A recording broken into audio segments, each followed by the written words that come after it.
और अब आपको लिए चलते हैं सीधा दिल्ली, जहां पर इंडिया एआई इम्पैक्ट समिट 2026 को लेकर के CM doctor Mohan Yadav press conference कर रहे हैं। सुनिए क्या कुछ कह रहे हैं। एआई के माध्यम से हमारे किसानों को, युवाओं को, क्षेत्र के वासियों को कितना लाभ मिलेगा, कैसे उनको आगे बढ़ा सकते हैं। खास करके हमारा अपना राज्य कृषि प्रधान बड़ा राज्य है और हमारी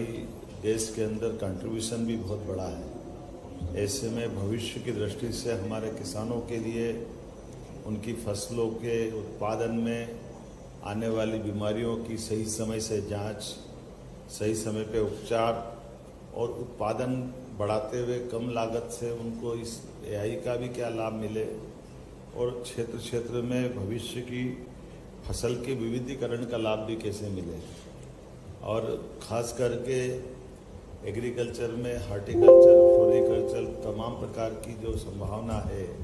फलोद्यान से औषधि के आधार पर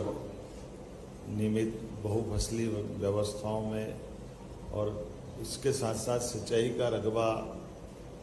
भविष्य की दृष्टि से बिजली, पानी, आवागमन की सुविधा, प्रोसेसिंग की यूनिट लगाने में, स्टार्टअप को बढ़ावा देने को लेकर के आज के समय में आधुनिक दृष्टि से हमारी हर सेक्टर में बढ़ने की संभावनाओं को लेकर एआई का जो बड़ा ये समिट माननीय प्रधानमंत्री जी के नेतृत्व में जब देश आगे बढ़ रहा है तो मध्य प्रदेश अपनी बड़ी भूमिका अदा कर रहा है। बड़े राज्यों में हमारा 5वां नंबर है। ऐसे में हम अपने राज्य के चिकित्सा क्षेत्र में भी एआई का बढ़ता हुआ जो लाभ उठा करके बीमारियों को सही समय से पहचान, उनका निदान, आने वाले समय में कई और कंपनियों के लाभ लेकर के हमारा दूरस्थ अंचल में भी चिकित्सा क्षेत्र में हम प्रभावी भूमिका अदा कर पाएँ। साथ ही साथ एजुकेशन का सेक्टर भी, और हमारे यहाँ राज्य में पर्याप्त भूमि, पानी, तो डेटा सेंटर बनाने को लेकर भी भविष्य में बड़े प्लेयर्स को ला करके हमारे राज्य के बेहतरी के लिए, समृद्धि के लिए सब क्षेत्र में आगे बढ़ रहे हैं। और हमारे दूसरे खास करके बड़े शहरों में और छोटे शहरों में भी अब हम आईटी पार्क को भी प्रमोट कर रहे हैं। हमारे पास युवाओं में काफ़ी संभावना भी है। ऐसे में हमारे युवाओं को अपने राज्य में रोजगार दिला करके एआई के माध्यम से भी हम उसका कैसे लाभ मिले, इस दिशा में विचार कर रहे हैं। जब मैं एआई का मध्य प्रदेश के सिस्टम की बात करता हूं तो computer infrastructure, talent development, startup support, industry में उपयोग और रिसर्च और इनोवेशन से जुड़ करके इंडस्ट्री से जुड़े रिसर्च सेंटर को भी प्रोत्साहन देने की दिशा में आत्मनिर्भर भारत और आत्मनिर्भर मध्य प्रदेश के लक्ष्य की तरफ हम आगे बढ़ते दिखाई देंगे। एआई स्टार्टअप को सरकार के साथ काम करने का मौका देने के लिए भी हमारी सरकार इस पर काम कर रही है। एमएसएमई में भी, रिसर्च और नई खोज में भी, खास करके आने वाले समय में बिजली के लिए भी आगे हम किस प्रकार से बढ़ें। मैं उम्मीद करता हूं कि आज के समय में जब राष्ट्रीय लक्ष्यों की तरफ से हम आगे बढ़ने के लिए मध्य प्रदेश को कदम से कदम मिला करके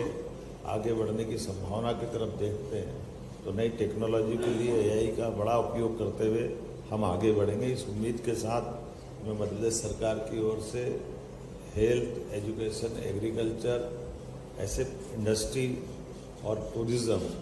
खास करके पांचों सेक्टर के साथ एनर्जी सेविंग के भी क्षेत्र में हम कैसे इसका लाभ लें, ऐसे प्रत्येक क्षेत्र में हमने अपनी संभावनाओं को लेकर कई कंपनियों के साथ एमओयू भी किया है, कई कंपनियों को बुलाया भी है और मध्य प्रदेश भविष्य में हमारे इस पूरे सेक्टर में बड़ी भूमिका अदा करेगा।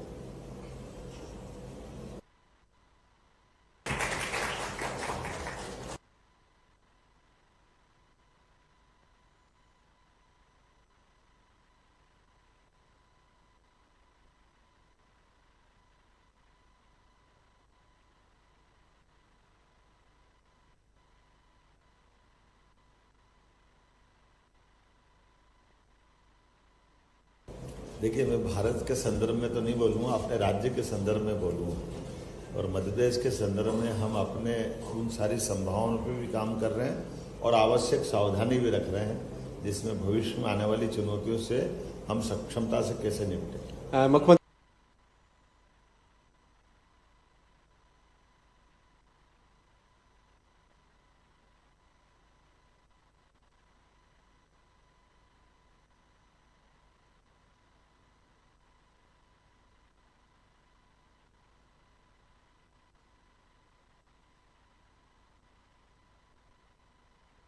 प्रस्तावना में ही कहा कि हमारे यहाँ थैंक यू। बड़े बड़े सेक्टर है, जैसे कृषि का क्षेत्र बहुत बड़ा है,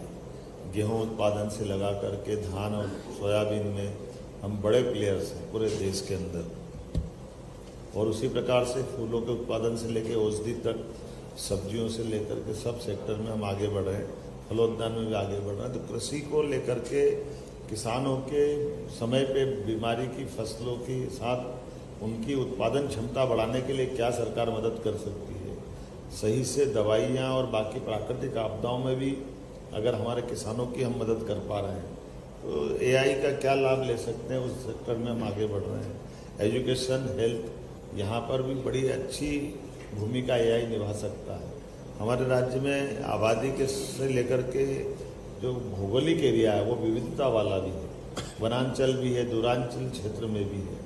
हम उम्मीद करेंगे इस सेक्टर से उसका लाभ लेकर के सही से लोगों को दवाई सही समय दिला दें। उनकी कई सिकल सेल एनीमिया से लेकर ऐसी बीमारियां हैं जो जीवन पर्यंत उनको चुनौती देती है और ये वंशानुगत रहती है। ऐसे में एआई का उपयोग लेकर उनको कितना हम लाभ दिला सकते हैं ताकि वो इस बीमारी से लड़ने में अपनी जीवंतता का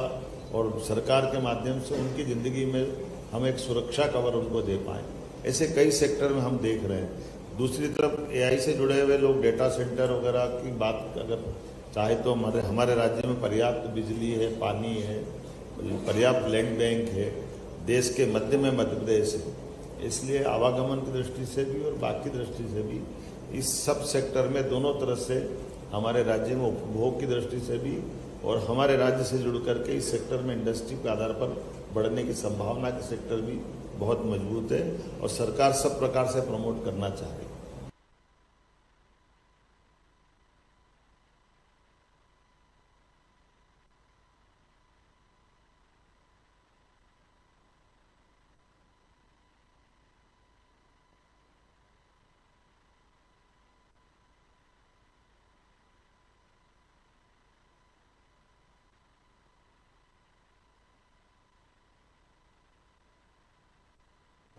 एनईपी 2020 के माध्यम से स्कूली एजुकेशन में और कॉलेज एजुकेशन में दोनों रूप से हम कई नवाचार करने के लिए स्वतंत्र भी हैं और इसमें हम आगे बढ़ रहे हैं। हमारे सांदीपनि विद्यालयों के भवन इस प्रकार से बनाए गए जो कई प्रकार के नवाचारों के आधार पर भी और टैलेंट को डेवलप करने के लिए स्कूली एजुकेशन से भी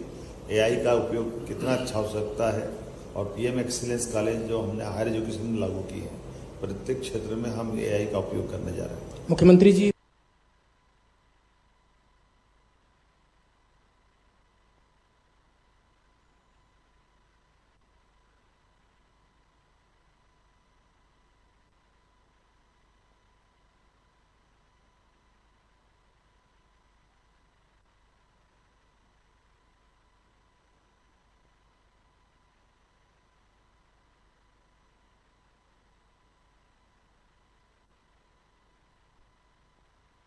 देखिए, पहले वाले प्रश्न का तो उत्तर आपने ही दे दिया। आपने खुद ने कहा कि सुशासन को लेकर के एआई का बेहतर से बेहतर उपयोग होता है। हमारी जन कल्याणकारी नीतियों को नीचे तक उतारने में हम इसका लाभ लेंगे। पर्यटन को भी, पर्यटन में धार्मिक पर्यटन, खासकर उज्जैन जैसी जगह पर जब 2028 में सिंहस्थ मेला होने वाला है और 40 करोड़ से ज़्यादा लोग आने वाले हैं, ऐसे में सब व्यवस्थाओं के प्रबंधन में भी इसका बड़ा लाभ है और भविष्य में आने वाली चुनौतियों से निपटने में भी इसकी मदद होने वाली है। तो उम्मीद करेंगे कि सारे प्रकार के विविध प्रकार के टूरिज्म के सेक्टर में भी कहीं होम स्टे होगा, स्टे करने की व्यवस्था, आने जाने के मार्ग क्या हैं, कनेक्टिविटी कैसे मिलेगी, ऐसी कई चीज़ों का एआई का उपयोग लेकर के हम टूरिज्म में भी आगे बढ़ेंगे। हेल्थ है, एजुकेशन है, एग्रीकल्चर, जो मैंने पहले कहा है, प्रत्येक क्षेत्र में इसका लाभ है। सर, मेरा एक सवाल है। मैं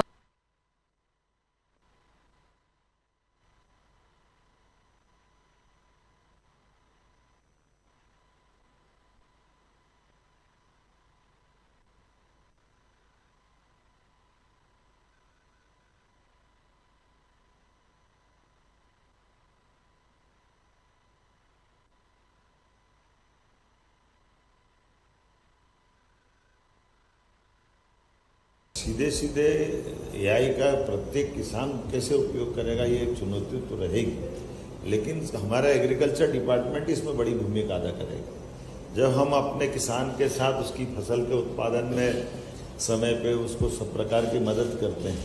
कृषि नीतियों के बलबूते पर पर्याप्त बिजली पानी दे करके भी हम उसकी मदद करते हैं ताकि वो उत्पादन क्षमता बढ़ाए,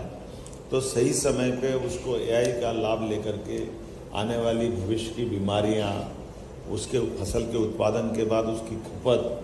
प्रोसेसिंग यूनिट और कई प्रकार की विविध प्रकार की फसलों से उत्पादन क्षमता बढ़ाते हुए उसकी आय बढ़ा सकते हैं। ऐसे हर सेक्टर में हम अपने एआई का उपयोग करते हुए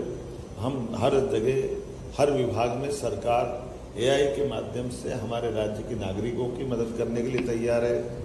राज्य को आर्थिक रूप से समृद्ध बनाने के लिए संकल्पबद्ध है और उम्मीद कर रहे हैं कि भविष्य में आने वाली चुनौतियों से निपटने में भी उसमें अपनी एक बड़ी भूमिका अदा करके, लेकिन इसका जो मूल वाक्य आपने जो कहा, माननीय प्रधानमंत्री ने कहा, भय से बात नहीं बनने वाली है, भय से निर्भय होकर के आगे बढ़कर चुनौतियों के साथ संभावनाओं पे काम करेंगे तो हमारा राज्य समृद्ध होगा, देश समृद्ध होगा।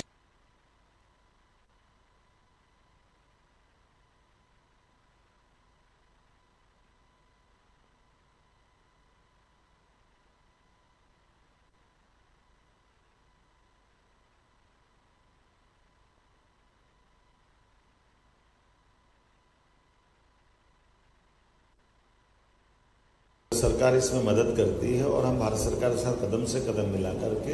हर जगह जब भी कोई नवाचार होता तो कई चुनौतियां तो होती ही, उन चुनौतियों से डरने के बजाय उन चुनौतियों से पार पाने के प्रबंधन करने में राज्य सरकार पर्याप्त प्रबंधन कर रही है। लेकिन इससे लाभ हम कैसे उठा लें, लाभान्वित कैसे हो। जो अभी प्रश्न आया कि भय से निर्भय की तरफ जाना है, तो हमको अगर राज्य आगे बढ़ाना तो इसी मार्ग को अपनाना पड़ेगा। मुख्यमंत्री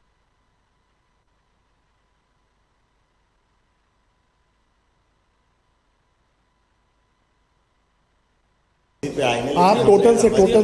सीएम साहब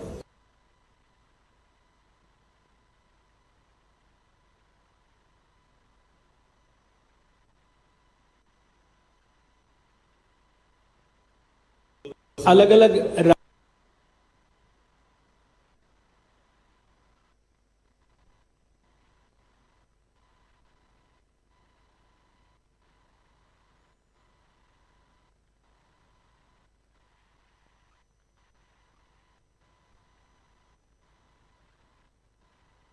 तो पूरे राज्य को फोकस कर रहे हैं, सबके साथ मिलकर के बहुत तेजी से आगे बढ़ने के लिए एक के बाद एक हम कोशिश कर रहे हैं कि हमारे लिए एआई का लाभ जितना ज़्यादा उठा सके हम आगे बढ़ रहे हैं। बहुत धन्यवाद सर।